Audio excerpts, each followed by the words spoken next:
Hi friends, good morning. ಎಲ್ರಿಗೂ ನನ್ನ YouTube ಚಾನಲ್ಗೆ ಸ್ವಾಗತ. ಇವತ್ತು ಜೂನ್ 2ನೇ ತಾರೀಕು.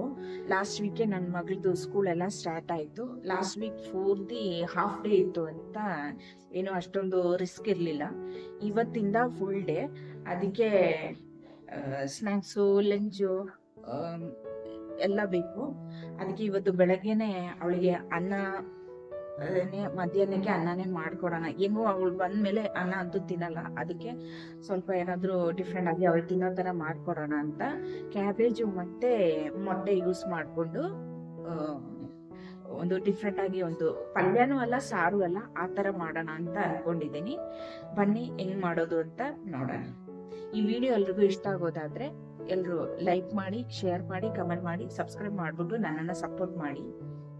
ಬನ್ನಿ ಹೆಂಗ್ ಮಾಡೋದು, ಯಾವ ಥರ ಮಾಡೋದು ಅಂತ ನೋಡೋಣ. ಸಾರು ರೆಡಿ ಮಾಡ್ಕೊಳಕ್ಕೆ ನೋಡೋಣ. ಸ್ವಲ್ಪ ಎಣ್ಣೆ ಹಾಕ್ತಾ ಇದ್ದೀನಿ. ಎಣ್ಣೆ ಕಾದಿದೆ, ಸಾಸಿವೆ ಹಾಕ್ತಾ ಇದ್ದೀನಿ. ಸಾಸಿವೆ ಎಲ್ಲ ಸಿರಿದಾಗಿದೆ. ಈರುಳ್ಳಿ ಹಾಕ್ತಾ ಇದ್ದೀನಿ.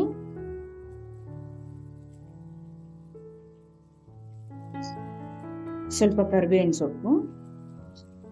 ಇದನ್ನ ಸ್ವಲ್ಪ ಹುರ್ಕೊಳ್ಳೋಣ. ಇವಾಗ ಇದಕ್ಕೆ ಕ್ಯಾಬೇಜು ತುಂಬ ಪುಡಿ ಪುಡಿಯಾಗೂ ಅಲ್ಲ, ತುಂಬ ದೊಡ್ಡದಾಗೂ ಅಲ್ಲ, ಸ್ವಲ್ಪ ಕಚ್ಚಕ್ಕೆ ನಮ್ಗೆ ಸಿಗಬೇಕು ಆ ಥರ ಕಟ್ ಮಾಡಿ ಇಟ್ಕೊಂಡಿದ್ದೀನಿ. ಅದನ್ನು ಸೇರಿಸ್ತಾ ಇದ್ದೀನಿ. ಇವಾಗ ಇದಕ್ಕೆ ಸ್ವಲ್ಪ ಉಪ್ಪು ಮತ್ತು ಸ್ವಲ್ಪ ಅರಿಶಿನ ಹಾಕ್ಕೊಂಡು ಸ್ವಲ್ಪ ಮಿಕ್ಸ್ ಮಾಡಿಕೊಂಡು ಸ್ವಲ್ಪ ಬೇಯಲಿ ಕ್ಯಾಬೇಜು. ಬೆಂದಾದ್ಮೇಲೆ ಮಿಕ್ಕಿರೋದು ಸೇರಿಸ್ಕೊಳ್ಳೋಣ. ಕ್ಯಾಬೇಜ್ ಬೇಯೋಷ್ಟರಲ್ಲಿ ಸ್ವಲ್ಪ ತೆಂಗಿನಕಾಯಿ ಮತ್ತು ಸ್ವಲ್ಪ ಜೀರಿಗೆ, ಒಂದು 3-4 ಅಲ್ಲಿ ಬೆಳ್ಳುಳ್ಳಿ, ಇದನ್ನು ಸ್ವಲ್ಪ ಜಜ್ಕೊಂಡು ತರ್ತೀನಿ. ಪೇಸ್ಟ್ ಥರ ಏನು ಬೇಡ, ಸ್ವಲ್ಪ ಒಂದು ಕ್ರಷ್ ಮಾಡಿಕೊಂಡ್ರೆ ಸಾಕು. ಆ ಥರ ಮಾಡ್ಕೊಂಡು ತರ್ತೀನಿ. ಕ್ಯಾಬೇಜ್ ಒಂದು ಅರ್ಧ ಮುಕ್ಕಾಲಷ್ಟು ಬೆಂದಿದೆ. ಈ ಟೈಮಲ್ಲಿ ಟೊಮೆಟೊ ಸೇರಿಸ್ತಾ ಇದ್ದೀನಿ. ಟೊಮೆಟೊ ಬೆಂದ ಮೇಲೆ ಮಿಕ್ಕಿರೋ ಮಸಾಲೆಗಳೆಲ್ಲ ಸೇರಿಸ್ಕೊಳ್ಳೋಣ. ಮೊಟ್ಟೆ ನಾನು ಆಲ್ರೆಡಿ ಬಾಯ್ಲ್ ಮಾಡಿ ಇಟ್ಕೊಂಡಿದ್ದೀನಿ. ಟೊಮೆಟೊ ಎಲ್ಲ ಬೇಯಕ್ಕೆ ಸ್ಟಾರ್ಟ್ ಆಗಿದೆ. ಇವಾಗ ಖಾರದ ಪುಡಿ ಸೇರಿಸ್ತಾ ಇದ್ದೀನಿ, ಧನಿಯಾ ಪುಡಿ ಸೇರಿಸ್ತಾ ಇದ್ದೀನಿ. ಇದನ್ನ ಚೆನ್ನಾಗೊಂದು ಮಿಕ್ಸ್ ಕೊಡೋಣ. ಬೇಕು ಅಂದ್ರೆ ಗರಂ ಮಸಾಲೆ ಕೂಡ ಸೇರಿಸ್ಬೋದು. ನಾನು ಇದಕ್ಕೆ ಸೇರಿಸ್ತಾ ಇಲ್ಲ, ಇದಕ್ಕೆ ಇಷ್ಟೇನೆ. ಇವಾಗ ಇದಕ್ಕೆ ತೆಂಗಿನಕಾಯಿ ಕ್ರಷ್ ಮಾಡಿ ಇಟ್ಕೊಂಡಿದ್ವಲ್ವಾ, ಅದನ್ನ ಸೇರಿಸ್ತಾ ಇದ್ದೀನಿ.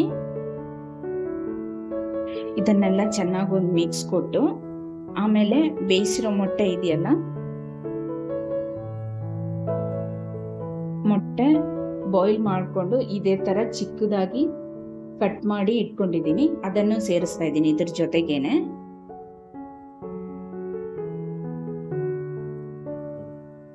ಜಾಸ್ತಿ ಸ್ಟ್ರೆಂತ್ ಕೊಡಬಾರ್ದು, ಮೆತ್ತಿಗೆ ಮಿಕ್ಸ್ ಮಾಡ್ಕೊಳ್ಳೋಣ. ಆಲ್ಮೋಸ್ಟ್ ರೆಡಿ ಆಗಿದೆ. ಇದಕ್ಕೆ ಸ್ವಲ್ಪ ತೆಂಗಿನಕಾಯಿ ಇದು ಮಾಡಿದ್ವಲ್ವಾ, ಅದರಲ್ಲಿ ಸ್ವಲ್ಪ ನೀರು ಹಾಕ್ಬಿಟ್ಟು ಸ್ವಲ್ಪ ನೀರು ಸೇರಿಸ್ತಾ ಇದ್ದೀನಿ. ಒಂದು 5 ನಿಮಿಷ ಹಿಂಗೆ ಬಿಟ್ಬಿಡೋಣ, ಅಷ್ಟರಲ್ಲಿ ರೆಡಿ ಆಗತ್ತೆ. ಸಿಮ್ಮಲ್ಲಿ ಇಡಬೇಕು. ಅದನ್ನ ಫಸ್ಟ್ ಹೇಳಕ್ ಮರ್ತ್ಬಿಟ್ಟೆ. ಸಿಮ್ಮಲ್ಲಿ ಇಟ್ಬಿಟ್ಟು ಒಂದು 5 ನಿಮಿಷ ಮುಚ್ಚಳ ಮುಚ್ಚಿಟ್ರು ಸರಿ, ಇಲ್ಲದೆ ಇದ್ರೂ ಸರಿ, ಒಂದು 5 ನಿಮಿಷ ಇಟ್ರೆ ಸಾರು ರೆಡಿ ಆಗೋಗುತ್ತೆ. 5 ನಿಮಿಷ ಆಯ್ತಲ್ಲ, ಅದಕ್ಕೆ ಸ್ಟವ್ ಆಫ್ ಮಾಡ್ಕೊಂಡಿದ್ದೀನಿ. ಚೆನ್ನಾಗಿ ಬಂದಿದೆ. ಸಿಂಪಲ್ ಆಗಿ ಮಾಡಿರೋದು. ಯಾಕೆಂದ್ರೆ ನೀರ್ ತರ ಮಾಡಿ ಕೊಟ್ರೆ ಅವಳೆಲ್ಲ ಚೆಲ್ಬಿಟ್ಟು ಲಂಚ್ ಬ್ಯಾಗು, ಲಂಚ್ ಬಾಕ್ಸು ಎಲ್ಲ ಗಲೀಜ್ ಮಾಡಿ ತರ್ತಾಳೆ.